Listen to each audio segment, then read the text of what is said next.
Se você está por aqui, não se esqueça de se inscrever no canal. Aperte o sininho das notificações e nos siga em nossas redes sociais.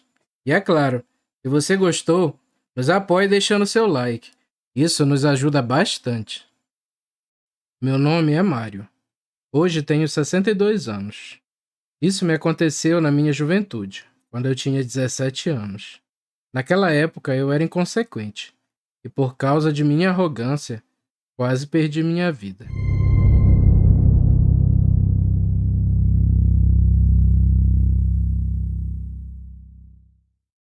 Eu morava em uma comunidade chamada Saracura, que fica no interior do estado do Pará.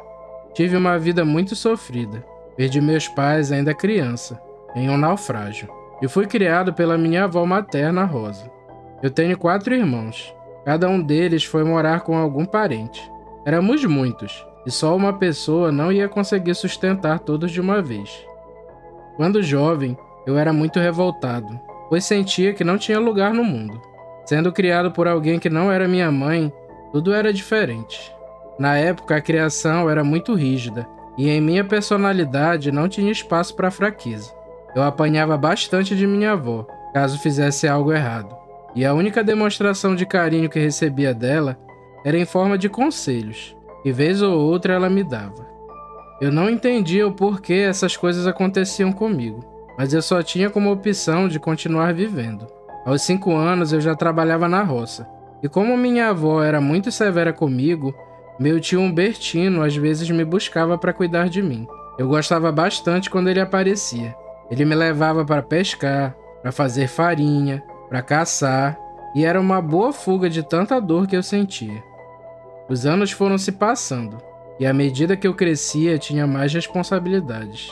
Eu não só cuidava da roça sozinho, como também pescava e caçava, para complementar nossa despesa. Minha avó já estava idosa, e apesar de às vezes ela querer me ajudar, eu percebia que ela não tinha forças para isso. Quando eu ia para a casa de tio Humbertino, minha rotina mudava totalmente. Lá era tranquilo e ele me tratava bem. Ele morava sozinho e tinha 10 cães. Eu ajudava em suas caçadas. Eu gostava muito de ir para lá, pois passava o dia todo brincando com os cachorros.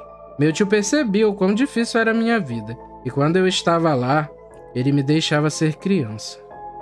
Os anos foram se passando, e eu comecei a andar em festas. Meu tio sempre me levava de canoa onde haviam festividades nas comunidades vizinhas, e dizia que eu tinha que arrumar uma pequena, ou seja, uma namorada.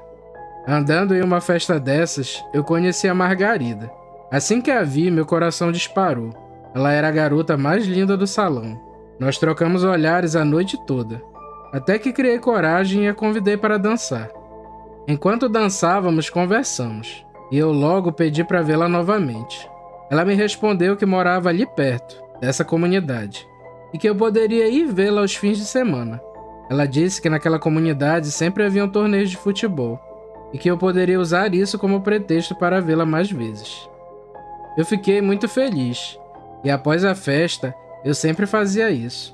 Todo fim de semana, quando o trabalho terminava, eu me arrumava tudo, pegava a canoa e ia em direção a essa tal comunidade. Primeiro eu jogava bola e logo em seguida ficava com a Margarida, e no fim da tarde voltava para casa. O tempo foi passando tranquilamente, e depois de algumas semanas eu visitei a casa da Margarida. Falei com seu pai, Gonçalo, pedi sua mão em namoro e ele até aceitou, porém o velho impôs suas condições, que eram bem rígidas, e disse que se eu as seguisse, seria bem-vindo em sua casa. Eu aceitei as condições e aos poucos me dei bem com a família da Margarida. Naquela época, tudo era feito com muito respeito, e os namoros não tinham contato físico. Para tentar impressionar seu Gonçalo, eu usava todas as minhas habilidades. Levava carne de caça, levava o que pescava e até farinha, tudo para tentar amolecer o coração do seu Gonçalo. Eu queria passar uma imagem de um homem que sabia se virar, e apesar da minha idade, seu Gonçalo passou a demonstrar grande respeito por mim. Certo dia, minha avó reparou que eu saía todo fim de semana e me deu um conselho. Ela disse que eu tomasse cuidado, pois a noite não era feita para as pessoas, e que na escuridão se escondiam perigos tão terríveis que eu nem podia imaginar. Eu escutei tudo calado, e em meu íntimo ignorei suas palavras. Mas eu entendi o motivo por ela me dizer aquilo. O caminho de onde eu morava até a casa da Margarida era bem distante. Eu demorava 3 horas remando na canoa, e quando chegava em terra, pegava uma trilha no meio da mata, e andava por mais 1h30, até chegar à casa da Margarida. Em um domingo, como sempre, fui jogar futebol. Margarida estava na torcida, e eu me animei. Ao final do jogo, fui falar com ela. Conversa vai, conversa vem. Ela pediu para que eu voltasse mais cedo para casa. Eu fiquei intrigado e perguntei qual o motivo daquele pedido. Então ela começou a me contar sobre um rumor que começou a se espalhar na comunidade. Algumas noites atrás, os filhos de seu Florencio vinham de uma caçada.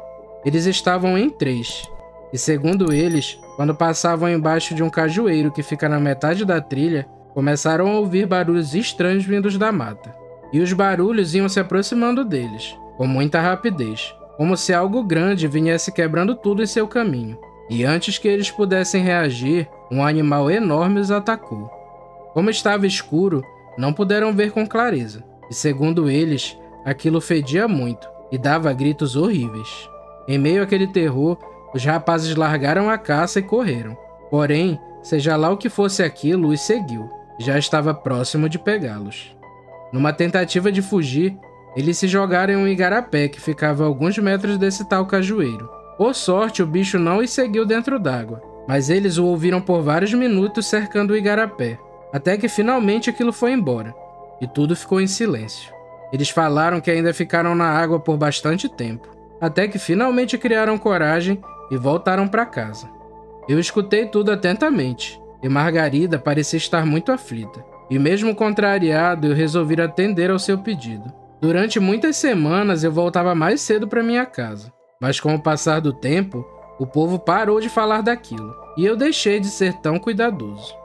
Como de costume, em outro domingo, fui jogar futebol, e depois fui para a casa da Margarida, e quando me dei conta já estava escurecendo.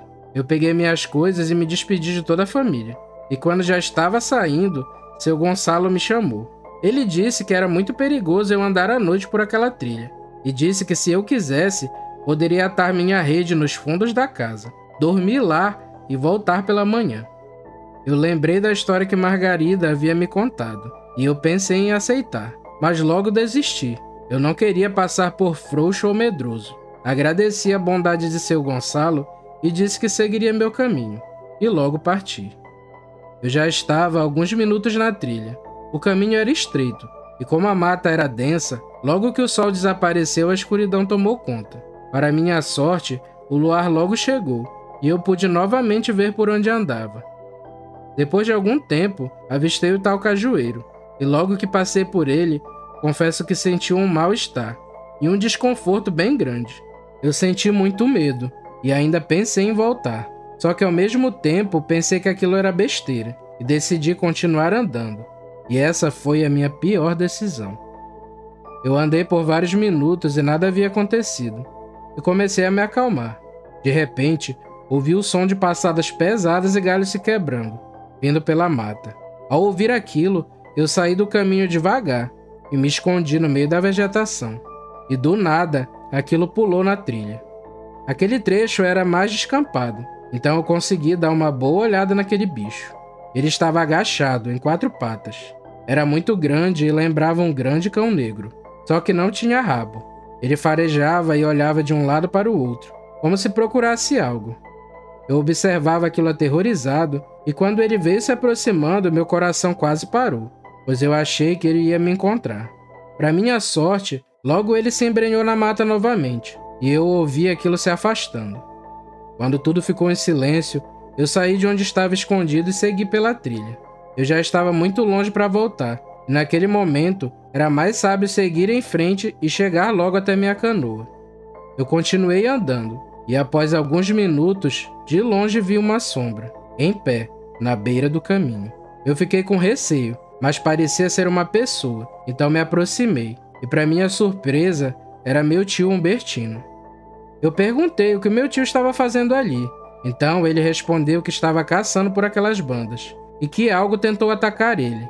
Só que graças aos seus cachorros, ele conseguiu se proteger e deu alguns tiros na direção do bicho e fugiu, mas ele não sabe se acertou.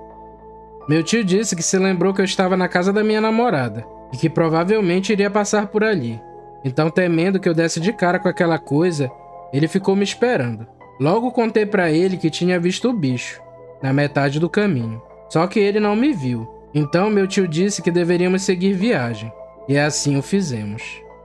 Alguns minutos se passaram, e do nada, os cachorros começaram a rosnar. E ouvimos o som de algo grande vindo correndo pela trilha. Quando nos viramos, vimos aquele animal enorme vindo em nossa direção. Meu tio carregou sua arma, enquanto os cachorros formavam uma barreira e impedia aquilo de chegar até nós. Ele gritava e batia nos cães, mas como eles eram muitos e de grande porte, não deixavam aquele ser passar. Meu tio então disparou, e sendo um caçador experiente, acertou o pescoço daquele bicho. O animal caiu e os cães aproveitaram a oportunidade e o morderam inteiro. Quando aquilo se levantou, estava sangrando muito, e meu tio atirou novamente, acertando o lado do corpo do bicho. E urrou, e sumiu em meio à mata. Os cães ainda perseguiram, mas meu tio os chamou de volta e eles então deixaram o animal ir embora. Logo saímos dali, e pouco tempo depois avistamos o rio. Meu tio colocou os cachorros na canoa dele e eu peguei a minha, e seguimos em direção à minha casa. Quando chegamos lá, minha avó perguntou se algo tinha acontecido, pois segundo ela, parecia que estávamos assustados. Eu e meu tio combinamos de não falar nada para ninguém, e respondemos a ela que nada havia acontecido, e o assunto se encerrou. Eu ainda morei muitos anos naquela comunidade, mas após esse ocorrido, nunca mais aquele bicho apareceu por aquelas bandas. Não sei se morreu ou se apenas se mudou de lá. A única coisa que sei é que eu tive muita sorte de encontrar meu tio, pois eu estava desarmado, e se aquilo me encontrasse, seria o meu fim.